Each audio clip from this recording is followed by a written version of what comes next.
Vamos lá, senhores, vamos dar continuidade aí ao nosso estudo sobre a lei de tortura. Nosso segundo bloco, nós vamos continuar trabalhando essa parte introdutória que é importantíssima, tá? E está sendo muito cobrada em prova de concurso, apesar de grande parte dos professores não trabalharem esses temas, partirem direto para análise dos dispositivos da lei, tá? Então, olha só, vamos lá. O que nós vamos falar agora? Nós vamos falar dos compromissos assumidos, tá, internacionalmente pelo Brasil relacionados à repressão e prevenção à tortura. É isso mesmo, senhores. Inúmeros tratados e convenções internacionais foram firmadas pela República Federativa do Brasil, tá, no que tange aí a repressão à prática da tortura. Eu trouxe aqui para vocês, de forma bem completa, alguns tratados e convenções que tratam sobre tortura e que o Brasil é signatário, que o Brasil se comprometeu, né?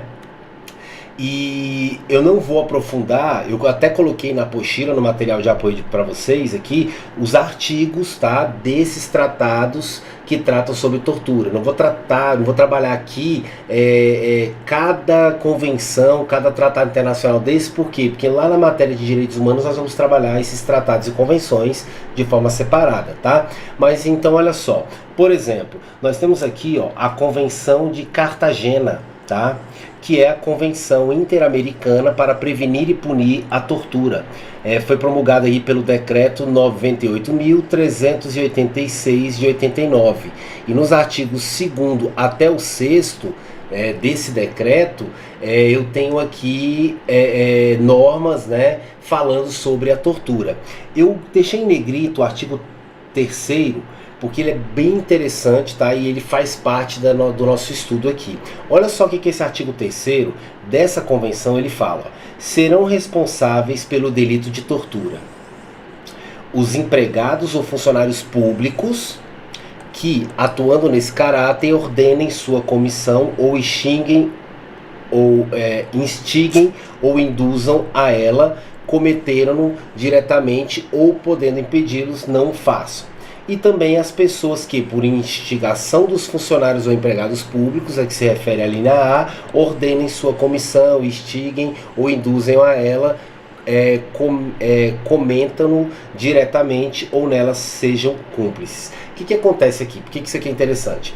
Se você for analisar, o artigo 3º aqui ele está falando que a tortura ela é praticada por funcionário público, né, ou por pessoa em concurso juntamente com o funcionário público.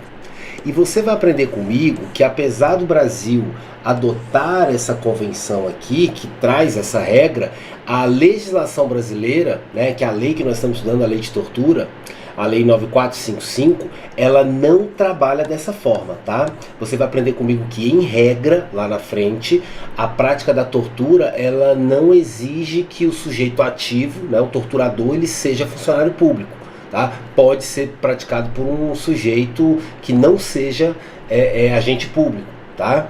Mas isso aqui a gente vai trabalhar um pouquinho lá na frente. Aí eu tenho aqui, ó, os artigos, né, dessa convenção que trata sobre tortura. Eu tenho aqui outra convenção, que é a Convenção das Nações Unidas contra a Tortura e Outros Tratamentos ou Penas Cruéis, Desumanas ou Degradantes, que foi promulgado aqui pelo Decreto 40 de 91, e nos seus artigos 1º ao 4º fala aqui, né, de tortura também. Coloquei no material aqui os artigos, tá? Mas nós vamos trabalhar isso aqui lá em Direitos Humanos. Você em casa aí pode até dar uma lida, tá? Para já ir se familiarizando. Eu também tenho o Pacto Internacional sobre Direitos Civis e Políticos, tá? Que foi promulgado pelo Decreto 592 de 92. Lá no artigo 7º fala também da tortura. Olha aqui, ó. Ninguém poderá ser submetido à tortura, nem a penas ou tratamentos cruéis, desumanos ou degradantes. Será proibido, sobretudo, submeter uma pessoa sem seu livre consentimento a experiências médicas ou científicas, tá? Então, o artigo 7º aqui do decreto, né? Falando sobre tortura.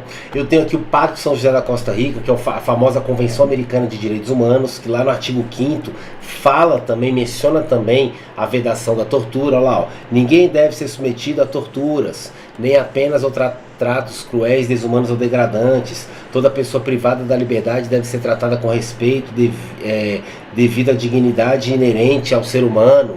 Então, senhores, o que eu quero trabalhar com vocês aqui? Eu quero que você saiba que o Brasil, ele é signatário, ele adotou inúmeros tratados e convenções internacionais que visam exatamente prevenir e reprimir a tortura.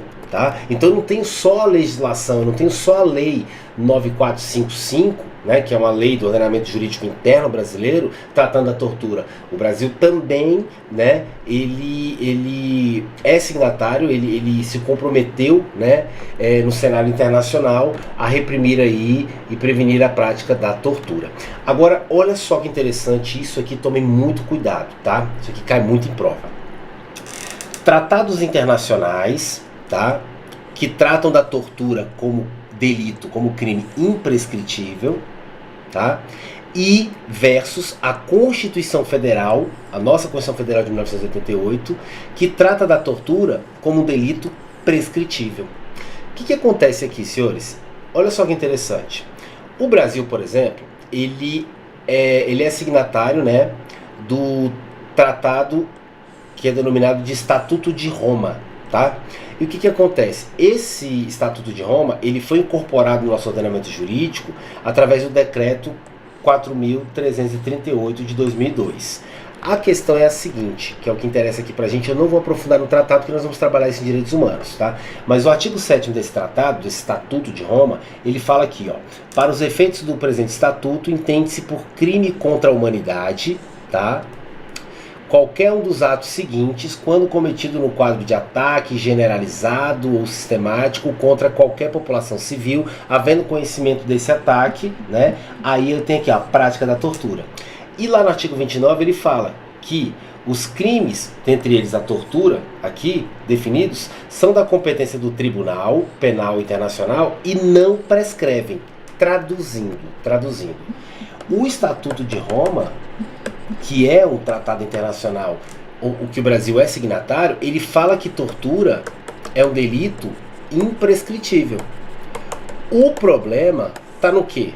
O problema está que a Constituição Federal, a nossa Constituição Federal de 1988, ela não fala que tortura é imprescritível. Pelo contrário, tá? Tortura, segundo a Constituição Federal, é um delito prescritível. E aí, professor? Se o Estatuto de Roma está falando que tortura é imprescritível e o Brasil é signatário desse Estatuto de Roma, aí vem a Constituição e não confere ao crime de tortura a imprescritibilidade, eu tenho aqui um conflito de normas. Cuidado, tá? Cuidado. Olha só que interessante. A Constituição, nós já vimos, ela confere a imprescritibilidade para o racismo, né? E aqui engloba agora, com a legislação de 2023, a injúria racial e o delito de ação de grupos armados, civis ou militares contra a ordem constitucional e o Estado Democrático. Somente esses dois delitos, segundo a Constituição Federal, são imprescritíveis. Por quê? Tortura, tráfico, terrorismo e os crimes hediondos, a Constituição não fala que são imprescritíveis, a Constituição fala que eles são inafiançáveis e insuscetíveis, ou seja, não cabe graça ou anistia. Aí vem aquela questão, e aí, professor, como é que eu resolvo esse conflito aqui? Simples, senhores. Vamos lembrar aqui um pouquinho de direito constitucional para você poder entender. Lembra da hierarquia das normas? Eu tenho o quê? No ápice aqui da pirâmide, né, a espécie normativa, né, mais forte, que tem o maior nível hierárquico dentro do ordenamento jurídico brasileiro, são as normas constitucionais, né? A Constituição Federal, não é isso? E aí, o que acontece? Prestem bem atenção nisso. Eu tenho aqui, logo abaixo das normas constitucionais, eu tenho o que eu chamo de normas supralegais. O que é isso? Por que ela é chamada de normas supralegais? Porque ela está aqui no segundo lugar, né? Em primeiro lugar, as normas constitucionais, as mais fortes. Segundo lugar, as normas supralegais. Em terceiro lugar, as normas legais, né? Que são as normas primárias, não é isso? Aqui eu tenho o quê? Aqui eu tenho lei ordinária, aqui eu tenho lei complementar, aqui eu tenho decreto legislativo e etc, né? Nós já trabalhamos esse direito constitucional. Beleza. Logo aqui embaixo eu vou ter as normas secundárias, né? Que estão abaixo das normas legais, estão chamadas de normas infralegais, como portarias, decretos, né? Regulamentares e etc. Então, se você vê, eu tenho um escalonamento aqui hierárquico de espécies normativas. E o que tem isso aqui a ver com tratados internacionais? Cuidado! Se o Brasil ele celebra um tratado internacional, uma convenção internacional, né? E esse tratado ou convenção internacional, que é de competência a celebração do presidente da República, mas está sujeito ao referendo do Congresso Nacional, e se o Congresso referendar e esse tratado internacional ele for introduzido no ordenamento jurídico, né? O que você tem que tomar cuidado? Ele é introduzido no ordenamento jurídico em qual grau hierárquico aqui estabelecido na pirâmide? Depende. Se o tratado internacional ele tratar de direitos humanos e o Congresso Nacional, ao ratificar ele, adotar o rito, o processo legislativo aplicado para as emendas constitucionais, ou seja, tem que ser aprovado em 2 turnos, em cada casa, não é isso? 2 vezes na Câmara, 2 vezes no Senado, com um quórum aqui de 3/5 dos membros, etc. Se seguir esse rito aqui, que é o mesmo das emendas constitucionais, esse Tratado Internacional de Direitos Humanos, ele passa a ter força de norma constitucional, tá? Então ele fica aqui, ó, Tratados Internacionais de Direitos Humanos, mas aí não basta isso, tem que seguir o rito das emendas constitucionais. Beleza. Agora, e se eu tenho um tratado que trata, um tratado internacional, uma convenção internacional que trata de direitos humanos, mas não seguiu o rito de aprovação adotado para as emendas constitucionais? E aí? Esse Tratado Internacional de Direitos Humanos, que não seguir o rito, ele é incorporado no ordenamento jurídico com status de norma supralegal. O que significa norma supralegal? Supra está acima das leis, porque as leis não estão aqui no terceiro escalão. Então ele é chamado de norma supralegal porque ele está acima da lei, mas ele não está, tá? No mesmo pé de igualdade, no mesmo nível hierárquico que as normas constitucionais, tá? Então é um meio termo, tá ok? Acima da lei, mas abaixo da Constituição, das normas constitucionais.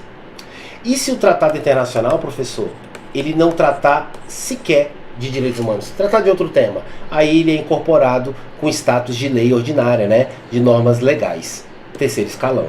Por que eu estou falando isso? Olha que interessante. O Estatuto de Roma, ele trata, né? É um tratado internacional de direitos humanos, mas ele não seguiu o rito das emendas constitucionais. Ou seja, o Estatuto de Roma, ele tem o status de norma supralegal. Ele está abaixo da Constituição, ele está acima das leis, mas está abaixo da Constituição, não é isso? Aí vem aquela questão. Se o Estatuto de Roma está falando que tortura é um delito imprescritível, porém, a nossa Constituição Federal está falando que tortura é um delito prescritível, qual que prevalece aqui? A Constituição Federal. Por quê? Porque ela está num nível superior, num nível hierárquico superior ao Estatuto de Roma, que foi incorporado pelo ordenamento jurídico como norma supralegal. Beleza? Então, traduzindo, senhores, se a sua prova perguntar, tortura é crime imprescritível ou prescritível? Prescritível. Beleza? Tranquilo? Fácil? E o fato do Estatuto de Roma falar que tortura é um delito imprescritível, tá? Não vincula, não obriga, tá? A nossa Constituição Federal a estabelecer a imprescritibilidade, porque a Constituição está no nível superior a essa convenção, esse tratado internacional, que é o Estatuto de Roma. Então, o Estatuto de Roma não pode obrigar, vamos dizer, dar ordem para a Constituição Federal modificar o que ela estabelece. Beleza? Tranquilo? Beleza. Agora, nós vamos falar um pouquinho da evolução normativa do delito de tortura, tá? Isso aqui cai muito em prova e é muito interessante, tá? O nosso legislador, ele é muito complicado, infelizmente, tá? No Brasil, o legislador, ele peca muito. O que aconteceu, senhores? A tortura, ela teve... A primeira previsão que eu tenho da prática da tortura no ordenamento jurídico brasileiro era lá no Código Penal, tá? Como uma qualificadora do delito de homicídio. E permanece lá, tá? Então, se você falar no artigo 121 do Código Penal, tá? Você vai ver que uma das modalidades qualificadas do homicídio é se o homicídio é cometido com emprego de tortura. Então, eu matei o sujeito e ao matar o sujeito eu pratiquei tortura. Isso aqui faz com que esse meu homicídio seja qualificado. Essa foi a primeira previsão que eu tive sobre tortura no ordenamento jurídico. Só que tem uma coisa. Você falou de tortura aqui no artigo 121, mas me explique o que é tortura. Me defina o que é tortura. O Código Penal, ele não definia o que era tortura. Depois disso, nós tivemos o quê?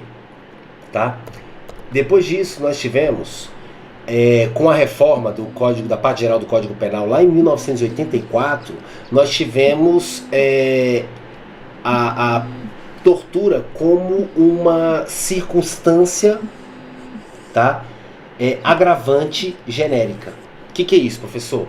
Olha só, tá lá no artigo 61, tá? São circunstâncias que sempre vão agravar a pena. Então eu vou agravar a pena do indivíduo quando, né, o delito ele é praticado pelo agente com emprego de tortura. Então até aqui, até esse presente momento, eu tenho somente o Código Penal falando da tortura em dois momentos. Ele falando que a tortura, né, praticada aqui no homicídio faz com que o homicídio seja qualificado, e depois, em 1984, ele coloca a tortura como uma agravante genérica, prevista lá no artigo 61. Só que aqui, ainda, o legislador não definiu o que é tortura. O Código Penal também, aqui, não especificou, não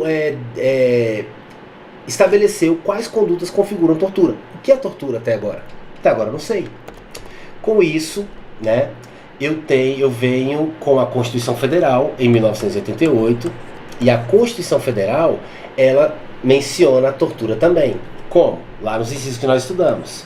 Proibindo a prática da tortura e estabelecendo que a lei deverá regulamentar a tortura, e já estabelecendo a Constituição que será um crime inafiançável e que não é passível, né, é insuscetível de graça e anistia.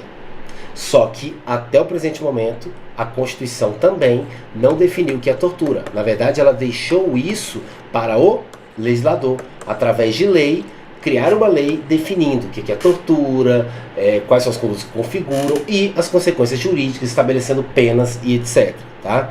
Então isso aqui é o que a gente chamou lá de mandado, né, constitucional de criminalização. Mandamento constitucional de criminalização. Um recado da Constituição, uma ordem da Constituição para que o legislador criasse uma lei tratando sobre a tortura. Beleza. Só que o que acontece, senhores?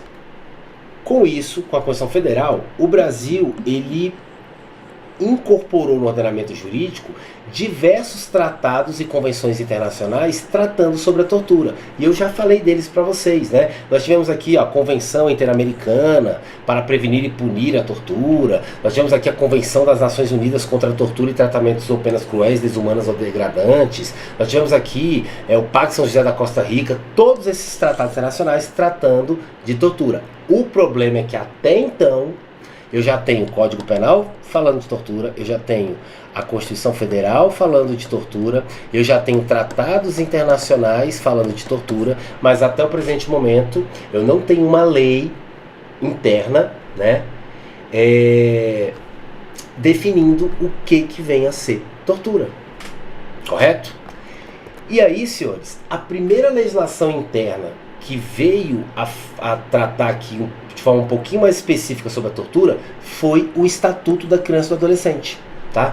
Lá no artigo 233 do ECA, tá? Esse artigo ele não existe mais, você vai entender já já o porquê, ele foi revogado, mas o artigo 233 lá do ECA, ele falava o quê?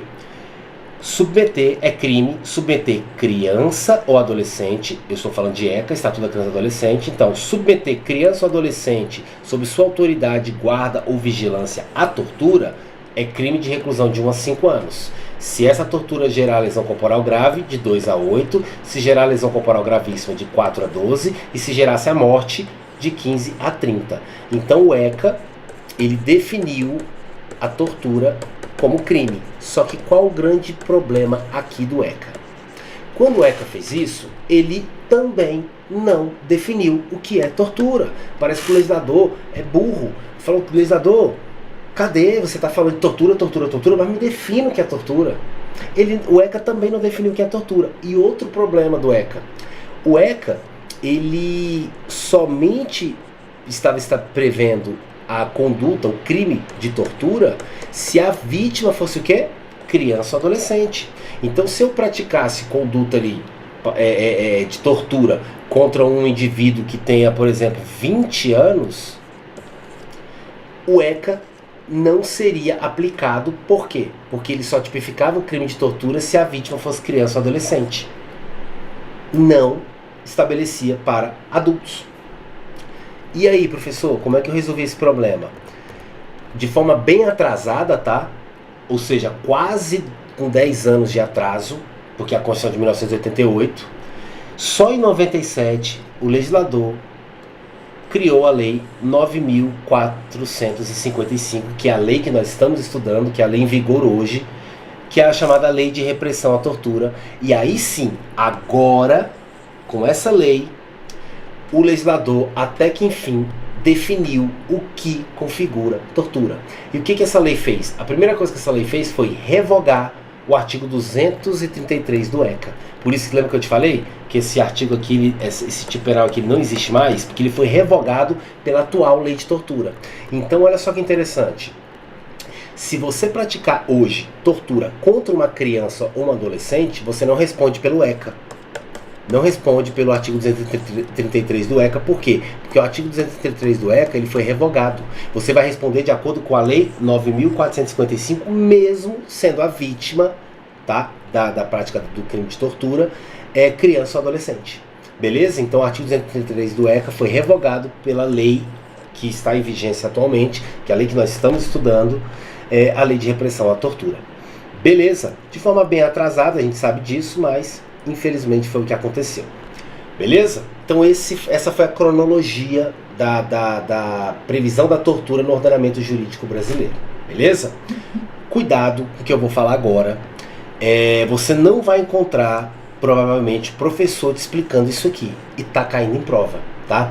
A doutrina, muitas vezes, ela chega até a exagerar e ela começa a apelidar, a colocar nomes para determinados delitos. E numa prova oral, o candidato ele domina o tema, mas ele é surpreendido com a pergunta, por exemplo, o crime de tortura ele pode ser definido como um crime jabuticaba?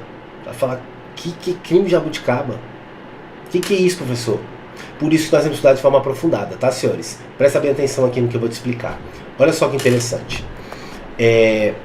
Você vai notar comigo que os outros países, tá? Outros países que definem a tortura como crime, que são inúmeros, tá?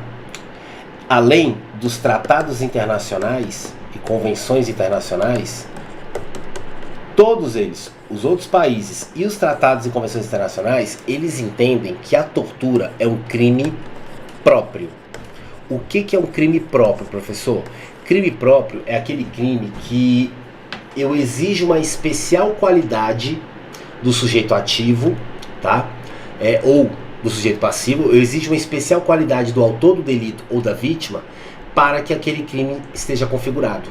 Traduzindo, para os outros países e para os tratados e convenções internacionais, o delito de tortura, ele somente pode ser praticado por agente público.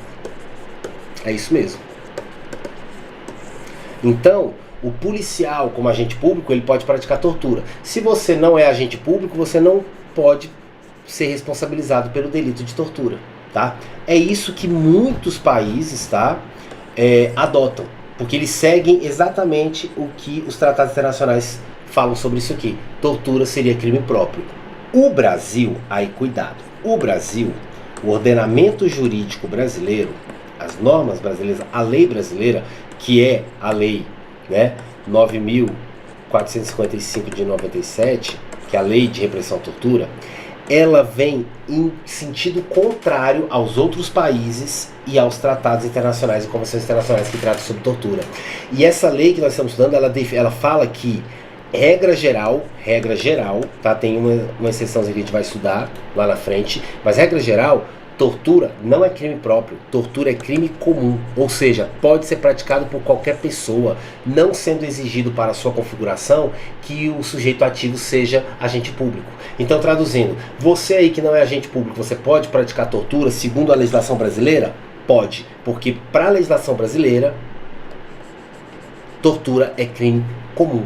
Tá? Não é necessário, não é obrigatório, tá, que seja praticado por agente público. Pessoal, o que isso tem a ver com jabuticaba? Chega a ser engraçado que eu vou te explicar, mas é isso mesmo. Jabuticaba, senhores, é uma fruta originária exclusivamente do Brasil, tá? Jabuticaba é uma fruta que ela só é originária do Brasil, tá? Você pode até ter jabuticaba em outro país, mas a semente veio daqui. Então o que significa isso? Olha que interessante. A doutrina, ela apelidou a tortura, o delito de tortura, de acordo com a legislação brasileira, ou seja, o delito de tortura previsto na Lei 9.455 de 97, como um delito jabuticaba. Por quê? Porque somente o Brasil defende a tese que tortura é crime comum. Todos os outros países é crime próprio. Tratados internacionais, crime próprio. O Brasil é diferente de todos. Então, como ele é exclusivo, o Brasil, somente ele entende que tortura é crime comum, e jabuticaba é uma fruta que só tem no Brasil, a doutrina apelidou a tortura, de acordo com a legislação brasileira, como um crime jabuticaba. Só no Brasil que é dessa forma. Crime comum. Entenderam? Beleza? Então, se na sua prova oral, por exemplo, né, ou até mesmo, vamos colocar aí que você está fazendo uma prova discursiva, um tema de uma redação, e o tema é tortura, você consegue colocar isso aqui dentro da sua redação, dentro da sua resposta, da questão discursiva, a sua pontuação vai lá em cima, porque você demonstra um conteúdo extremamente aprofundado. Você vai colocar lá, ó, na prova oral, defina crime jabuticaba. Você fala crime jabuticaba é uma nomenclatura dada pela doutrina à tortura prevista na legislação brasileira, uma vez que, diferentemente de outros países e dos tratados internacionais que versam sobre a tortura, que definem que a tortura é um crime próprio, somente podendo ser praticado por agente público, diferentemente no Brasil, a tortura, segundo a Lei 9.455, é definida como crime comum. Como a legislação brasileira ela vem em sentido contrário, contrariando aquilo que é estabelecido em outros países, em tratados internacionais, a doutrina apelidou, né, colocou a nomenclatura aqui desse delito como um delito jabuticaba, levando em consideração que jabuticaba é uma fruta de origem exclusiva da Mata Atlântica, ou seja, de origem exclusiva brasileira. Beleza? Tranquilo? Perfeito, senhores. Vamos lá. Próximo tema, nós já estamos finalizando, fique tranquilo, tá? Prova da prática do delito de tortura versus exame de corpo de delito. Cuidado, o que eu vou te explicar agora é bem interessante, porque nós vamos aprofundar em processo penal, tá? Mas você vai ter uma introdução aqui bem bacana sobre direito processual penal, mais especificamente provas, tá? Mais especificamente ainda falando de exame de corpo de delito. Presta atenção no que eu vou te falar, tá? A prática do delito de tortura, ele pode ser provado, tá? Como é que eu provo que eu fui vítima de tortura? Eu posso provar que sou vítima de tortura através de qualquer meio de prova admitido em direito, tá? Não precisa necessariamente um exame de corpo de delito, que a gente chama de exame de corpo de delito direto, tá? Eu posso provar através de vídeos, eu posso provar através de testemunha, eu posso provar através de um laudo médico. Por quê? Por quê? Deixa eu te explicar isso aqui, presta atenção. Você vai aprender comigo nos próximos blocos, quando a gente começar a falar das condutas que caracterizam tortura, que para configurar tortura, muitas vezes não é necessário a prática de violência física. É isso mesmo. Eu posso praticar tortura sem tocar um dedo em você, através do que a gente chama de grave ameaça. Então, olha só, a título de exemplo, a gente vai aprofundar isso no próximo bloco. A primeira modalidade de tortura prevista na lei está lá no artigo 1º, inciso 1º, que é denominado de tortura prova, né?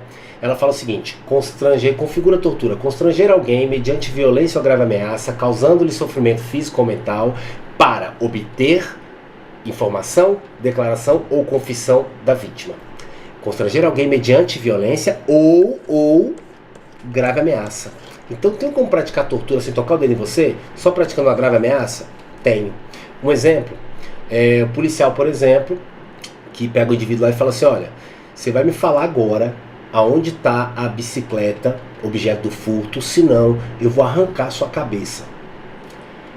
Ele não tocou a mão em você, mas ele acabou de praticar tortura, porque ele constrangeu os indivíduos através de grave ameaça, causando sofrimento mental, para obter informação, declaração ou confissão dele. Entenderam, senhores? Mas isso a gente vai aprofundar lá na frente. Por que eu estou trabalhando isso aqui com vocês? Tomem muito cuidado, tá? Olha só. Se eu tenho como praticar tortura sem violência física, só com a grave ameaça, você concorda comigo que nessa modalidade de tortura, onde o sujeito foi torturado através de grave ameaça sem ser agredido fisicamente, eu não tenho como realizar um exame de corpo de delito direto? Eu não tenho como realizar um exame, por quê? Porque eu não tenho vestígio. O crime não deixou vestígio. E aí eu vou fazer uma introduçãozinha de direito processual penal com vocês, para você entender isso. Olha só que interessante. A realização do exame de corpo de delito, você vai aprender comigo lá em processo penal, que é obrigatório, tá? Eu tenho que ter exame de corpo de delito, tá? Quando o delito deixar vestígios. Existem crimes que deixam vestígios, existem crimes que não deixam vestígios. Os crimes que deixam vestígios, eles são chamados de delitos não transeuntes. Então, olha só, vamos aqui dar um exemplo para você entender. Olha só, imagina o seguinte: eu pratico uma ameaça. Eu para você fala assim: eu vou te matar. E vou embora.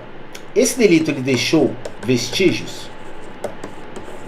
Tem algum vestígio que eu consiga fazer um exame sobre ele nesse delito de ameaça? Não. Falou, eu ouvi, acabou. Não me machucou, não tocou em mim, não tem lesão, não tem nada. Então o crime não tem vestígio. Agora, existem delitos, que é o contrário, que deixam sim vestígios. Esses delitos que deixam vestígios, tá? Como por exemplo, um homicídio, onde eu tenho o quê? Eu tenho um cadáver. Se eu tenho um homicídio, eu tenho alguém morto, eu tenho um corpo. Nesse corpo eu consigo fazer o exame de corpo de delito direto, certo? Eu consigo fazer um exame, um laudo cadavérico, um laudo pericial naquele corpo. Então o que acontece? Quando o delito ele deixa vestígios, é obrigatório a realização do exame de corpo de delito. É obrigatório, tá? Por que eu estou falando isso? Agora vem cá, professor. Olha lá, o artigo 158 do CPP ele fala isso, ó. Quando a infração deixar vestígios, será indispensável o exame de corpo de delito. Vamos até aqui. Como essa prova, exame de corpo de delito é uma modalidade de prova, tá? De um meio de obtenção de prova. Como isso aqui está previsto na lei e é obrigatória a realização, a gente chama isso aqui de prova tarifada. Isso a gente vai trabalhar em processo penal, não se preocupe. Só siga o seguinte raciocínio comigo. Tá? E se não for feito O delito deixou vestígio, não foi feito o exame de corpo de delito, isso aqui gera nulidade, tá? Do ato. O que significa? Olha lá, ó. A nulidade ocorrerá nos seguintes casos: por falta das fórmulas ou dos termos seguintes, dentre eles o exame de corpo de delito nos crimes que deixam vestígios. Aí coloca, ressalvado o artigo 67 que eu vou falar agora. Presta atenção no que eu vou te falar. Lembra que eu te falei que eu tenho delitos que deixam vestígios e eu tenho delitos que não têm vestígios? Se o crime tem vestígio, é obrigatório o exame de corpo de delito. E esse exame de corpo de delito que é feito diretamente no objeto ali, em algo relacionado ao delito, por exemplo, estou falando de homicídio, eu tenho um cadáver. Então o perito oficial ele vai lá e vai fazer a perícia, né, o exame cadavérico ali sobre o corpo daquela vítima do homicídio. Aqui o crime deixou vestígio, tem que fazer o exame de corpo de delito, e esse exame de corpo de delito ele é chamado de exame de corpo de delito direto. Direto por quê? Porque ele é feito diretamente sobre o objeto do delito. Certo? Beleza. Agora, e se o crime não deixar vestígios, professor? Se o crime não deixar vestígios, não tem como eu realizar o exame de corpo de delito direto. Ou os vestígios às vezes desapareceram, né? A pessoa foi agredida, deixou até vestígio, mas 2 dias depois desapareceu e a pessoa não fez lá o exame de corpo de delito. Se não tem vestígios, porque ele desapareceu ou porque é impossível ter vestígios naquele cenário, tá? Cuidado. Nesse caso não tem como realizar o exame de corpo de delito direto. Aí eu vou realizar o que a gente chama de exame de corpo de delito indireto.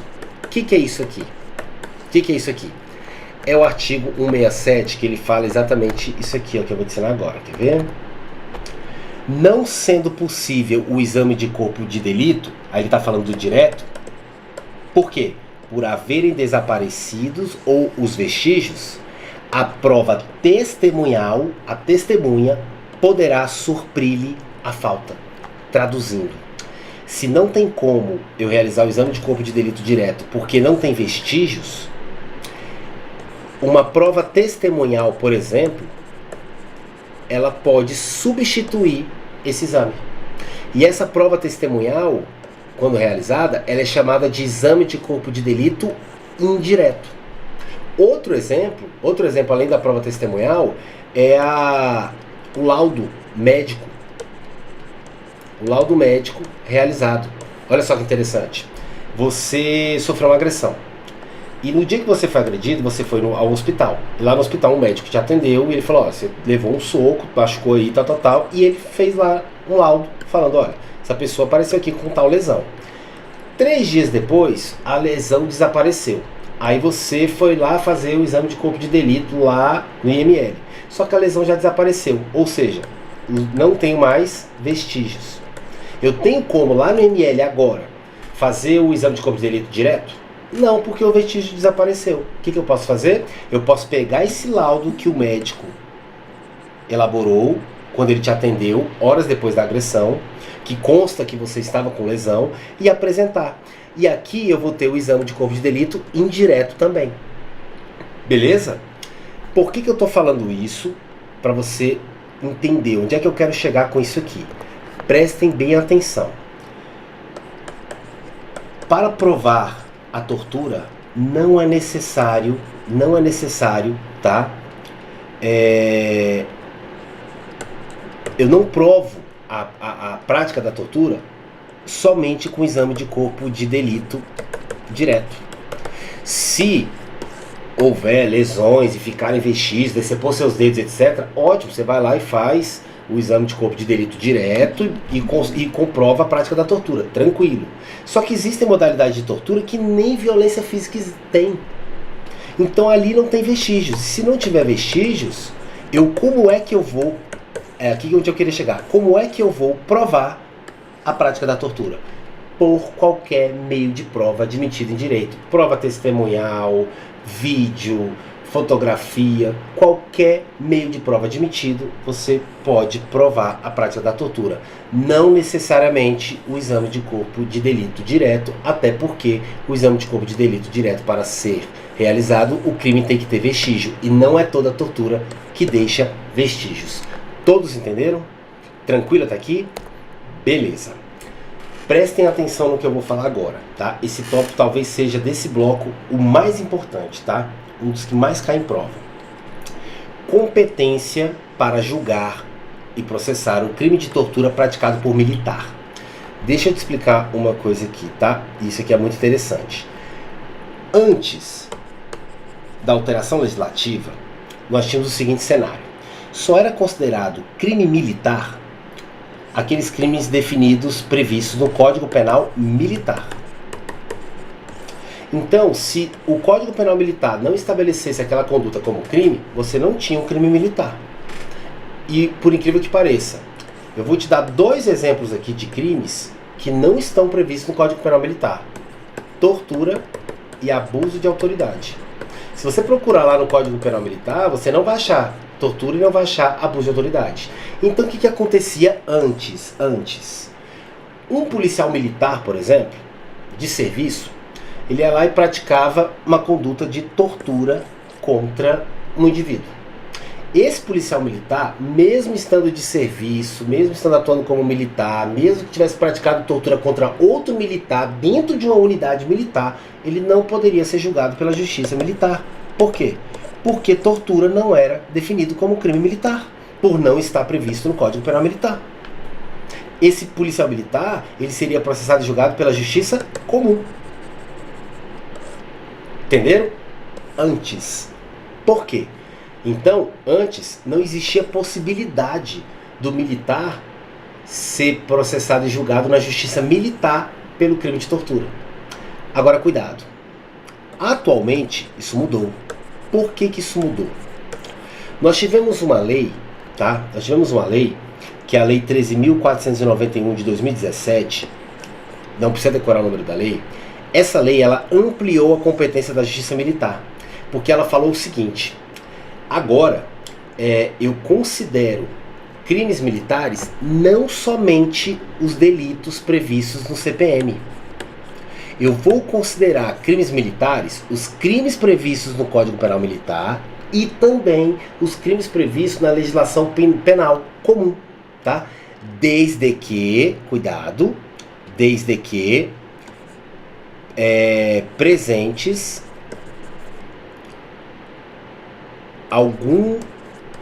alguma das hipóteses de incidência da legislação militar previstas no artigo 9º do Código Penal Militar.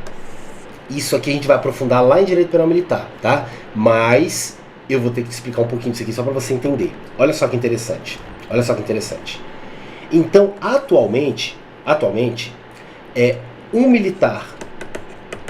Vou dar um exemplo. Eu, Fernando, sou policial militar e eu pratiquei tortura contra um outro militar. Vamos colocar assim.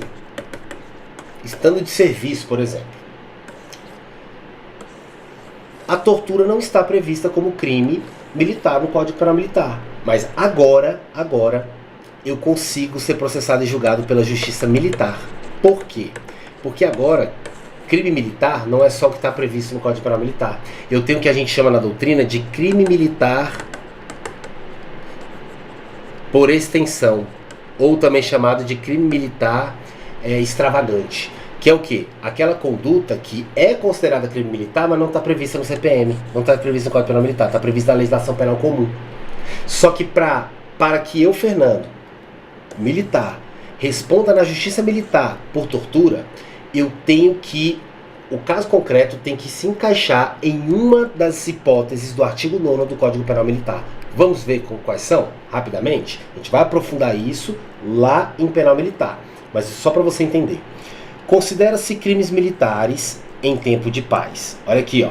Os crimes previstos neste código, CPM, e os previstos na legislação penal.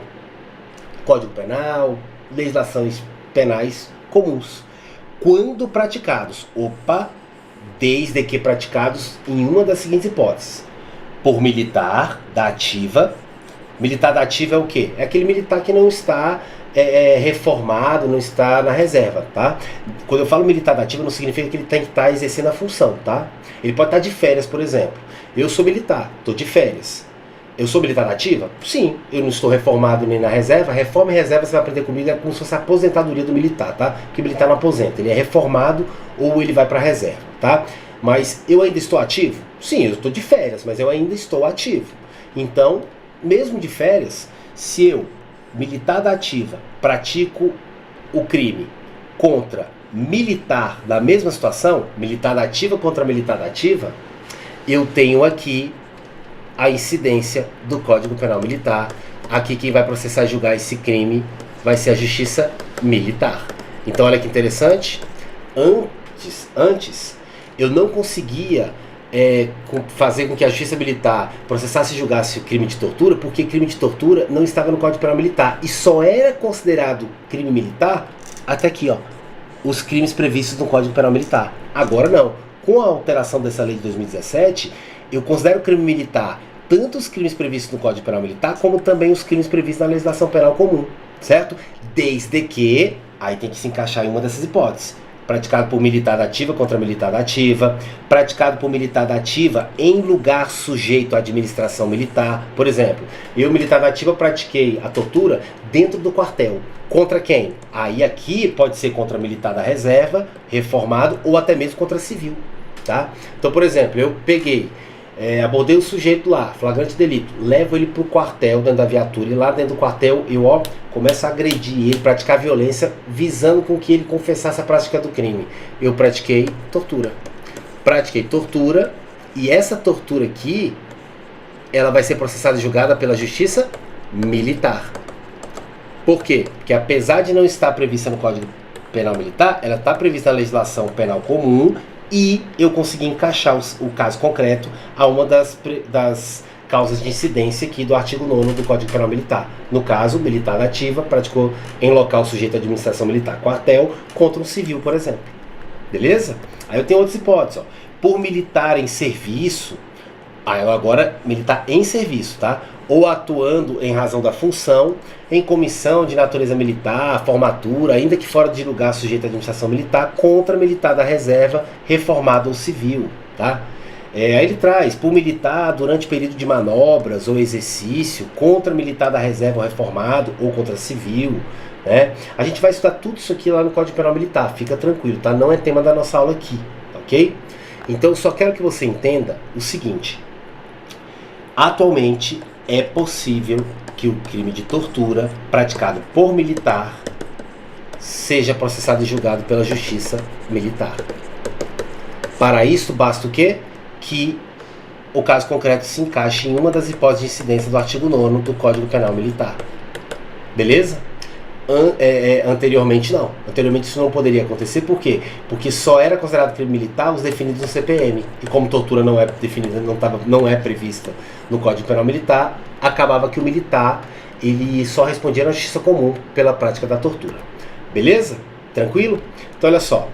Assim, a título de exemplo, sendo o crime de tortura praticado por um militar da ativa contra um civil em lugar sujeito à administração militar, no interior de um quartel, como exemplo que eu tinha utilizado lá, esse delito agora ele vai ser processado e julgado pela Justiça Militar. Aí pode ser Justiça Militar Estadual, se eu for um militar estadual. Quem são os militares estaduais? Policiais militares e bombeiros, tá? Ou pela Justiça Militar da União. Quem são os militares da União? Quando vai ser pela Justiça Militar da União, quando for praticado por um militar da União. Quais são os militares da União? Os integrantes do Exército, da Marinha e da Aeronáutica, Forças Armadas, tá? Beleza? Tranquilo até aqui? Mesmo que, sabendo que o delito de tortura não possui previsão no Código Penal Militar. Tranquilo? Para finalizar, tá?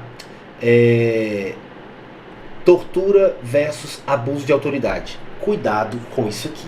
O pessoal erra muito em prova isso aqui. Cai muito em prova, tá? Senhores, professor, o cara praticou tortura. Vamos imaginar que eu sou um agente público e pratiquei tortura. Eu vou responder por tortura e também abuso de autoridade? Eu vou responder só por abuso de autoridade? Deixo de responder por tortura? Como é que funciona isso aqui? Cuidado, em regra, o delito de tortura, ele absorve tá? O crime de abuso de autoridade por ser mais grave, tá? Então, em regra, tá? O indivíduo, por exemplo, eu como policial, vamos dar um exemplo aqui, eu sou policial civil e eu pratiquei tortura no exercício da minha função. Você concorda comigo que eu, policial civil, ao praticar a tortura no exercício da minha função, eu abusei da minha autoridade? Sim, isso é um abuso de autoridade, tranquilo. Só que cuidado, se a minha conduta configurar tortura, que é um crime muito mais grave, eu vou responder somente pela tortura, porque o abuso de autoridade ele é absorvido pelo delito de tortura. Então cuidado, regra geral, acontece o seguinte: praticou tortura, você vai responder só por tortura. Por quê? Porque a lesão corporal leve que você praticou, pode ter praticado ao executar a tortura, o constrangimento ilegal, que é outro delito, a ameaça, que é outro delito, o abuso de autoridade, que é outro delito, todos eles são absorvidos pela tortura e o agente responde somente pela tortura, tá ok? Beleza? Por que eu falei regra geral? Porque eu tenho uma exceção. Excepcionalmente, poderá o autor responder por ambos os delitos, ou seja, tortura mais abuso de autoridade. Quando isso vai acontecer? Quando eu conseguir comprovar, diante do caso concreto, que o autor da tortura, ele tinha o que a gente chama de desígnios autônomos. O que é isso? Intenções, dolo, vontade, tá? Autônomas, independentes. Deixa eu te dar um exemplo aqui, para você entender melhor. A tortura B, visando que o mesmo confesse o cometimento de determinado crime. Vamos imaginar então que eu, policial, torturei o Joãozinho para ele confessar a prática de um crime. Opa, já tenho tortura. Você vai aprender comigo no próximo bloco. Já tenho tortura, tortura prova. Porém, após a confissão, quando eu torturei ele, qual era a minha intenção? Fazer com que ele confessasse. Consegui, ele confessou. Ele confessou, professor, beleza. Após ele confessar, eu decidi, não satisfeito, que ele gravasse um vídeo confessando novamente e eu vou pegar esse vídeo e vou jogar nas redes sociais, na internet, só para expor esse indivíduo por mero capricho pessoal meu. Opa! Você concorda comigo que nesse exemplo eu pratiquei a tortura, eu tinha intenção de praticar a tortura, que era constranger alguém mediante violência grave e ameaça para obter a confissão lá do indivíduo. Tinha intenção de praticar a tortura. Depois que eu consegui o que eu queria, que era a confissão, ao invés de parar por ali, eu decidi expor esse indivíduo às redes sociais. Opa! Agora eu tive a intenção de abusar do meu poder, porque você vai aprender comigo lá na lei de abuso de autoridade que essa conduta, ela configura abuso de autoridade. Você notou que aqui eu tive intenção de praticar tortura e depois tive intenção autônoma, separada, de também praticar abuso de autoridade? Nesse exemplo aqui, quando eu consigo demonstrar isso, a intenção independente, desígnio autônomo do indivíduo, nesse caso, excepcionalmente, ele vai responder pelos dois delitos, tortura e abuso de autoridade. Mas, regra geral, o sujeito que praticar tortura, ele responde só por tortura, não responde por abuso de autoridade. Tortura é mais grave, absorve o delito menos grave, que é o abuso de autoridade. Beleza? Tranquilo até aqui? Último tópico pra gente trabalhar aqui, tá? Bem simples. O crime de tortura versus ação penal. O crime de tortura, senhores, ele é um crime de ação penal pública incondicionada. Cuidado com isso. O que significa? Tá? Você vai aprender comigo lá em processo penal que os delitos, eles podem ser de ação penal pública ou de ação penal privada. Quando é que o delito é de ação penal pública? Quando o titular da ação penal, ou seja, quem vai te processar, é o Ministério Público, o órgão do Ministério Público, tá? Através do seu integrante ali, o promotor de justiça, por exemplo, no âmbito estadual, né? E aqui, o membro do Ministério Público, ele te processa, ele inicia ação contra você através do oferecimento de uma petição chamada denúncia. Então, quando é que o crime vai ser de ação penal pública? Quando o titular da ação, quem for te processar, não é a vítima, é o Ministério Público.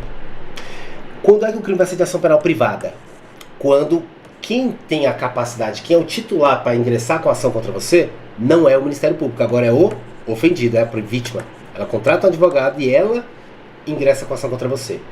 Cuidado, o delito de tortura, ele é um crime de ação penal pública, então o titular é o Ministério Público, não é o ofendido, incondicionada. O que é um crime de ação penal pública incondicionada? O nome já fala, incondicionada significa o quê? Não tem requisito, não tem condição. Traduzindo, o crime de ação penal pública incondicionada é aquele delito que o titular, quem vai te processar, é o Ministério Público e ele não precisa da autorização de ninguém para isso. Ele não precisa da autorização sequer da vítima. Essa é a ação penal pública incondicionada, tá? Ao contrário da ação penal pública condicionada à representação do ofendido. Aí são crimes que é o titular, é o Ministério Público, é ele que vai ingressar com a ação contra você, mas para que ele faça isso, condicionada à representação do ofendido, precisa da autorização do ofendido, da vítima, tá? Cuidado. Tortura é crime de ação penal pública incondicionada. Traduzindo, a tortura quem vai iniciar ação contra o torturador é o Ministério Público, não é o ofendido, tá? E cuidado, não depende da autorização da vítima. A vítima chega e fala, não, esse cara é policial, não quero mexer com isso não, vai que esse cara depois vai ficar com raiva, não quero que processe ele. Meu amigo, não precisa da sua autorização. O Ministério Público, se tomar ciência, ele vai oferecer a denúncia e você vai ser processado. Pouco importando a opinião, tá, da vítima. Beleza? Tranquilo? Só tomem cuidado e não se esqueçam da possibilidade da ação penal privada subsidiária da pública. O que é isso? Na ação penal pública incondicionada, os crimes que são de ação penal pública incondicionada, o titular não é o Ministério Público? E se o Ministério Público ele ficar inerte? Ou seja, passou o tempo aqui e o Ministério Público não fez nada. Não ofereceu a denúncia, não pediu arquivamento, ele não fez nada, ficou parado. Eu, vítima, sou obrigado a ficar esperando o agrado, a boa vontade do Ministério Público? Não.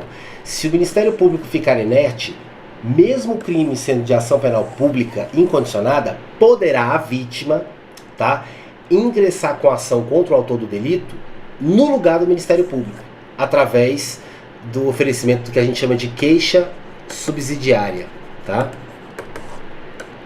E aí, como é o ofendido agora que está tocando a ação, que está iniciando a ação contra o autor, tá? Eu chamo essa ação de ação penal privada subsidiária da pública, que está substituindo a pública em decorrência da inércia do titular da ação penal, que é o Ministério Público, tá?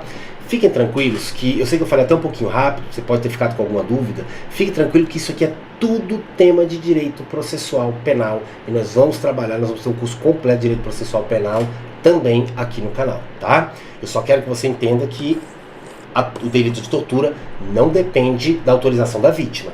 Tá? Então, por exemplo, eu levei uma surra do policial ali porque ele estava querendo que eu confessasse a prática de um crime. Foi gravado, caiu na mídia e eu, Fernando, vítima, não quero mexer com isso que eu tô com medo desse cara. Mesmo assim, esse policial vai responder pelo delito de tortura. Por quê? Porque o titular não sou eu, vítima, é o Ministério Público e ele não depende, incondicionado, ele não depende da minha autorização. Ele vai lá e oferece a denúncia, processa o policial e ele vai ser responsabilizado. Tranquilo? Fácil até aqui? Beleza, senhores. No próximo bloco, nós vamos começar a trabalhar, finalizamos essa parte introdutória, tá? Essa parte é um pouquinho mais chata, mas ela é fundamental. Parabéns você que ficou até o final, tá? Tenho certeza que vai fazer muita diferença na sua prova. E a partir do próximo bloco, nós vamos trabalhar especificamente a Lei 9.455 e nós vamos começar a estudar o que mais cai em prova, que são as espécies, as modalidades de tortura. A partir do próximo bloco, você vai aprender o que configura, quais são as condutas que configuram o crime de tortura. Não perca esse bloco, não deixe de assistir, tá ok? Pessoal, você que tá aí, não deixa de comentar e não deixa de curtir os nossos vídeos não, ajuda bastante o nosso canal, é a única coisa que a gente pede aí pra vocês, tá? Porque com isso o nosso canal ele vai ser entregue pelo YouTube para mais pessoas e a gente consegue ajudar mais pessoas a ter acesso a um conteúdo de qualidade, completo, para concurso público, sem ter que tirar nenhum real do bolso, tá bom? Um grande abraço a todos, muito obrigado e até o próximo bloco.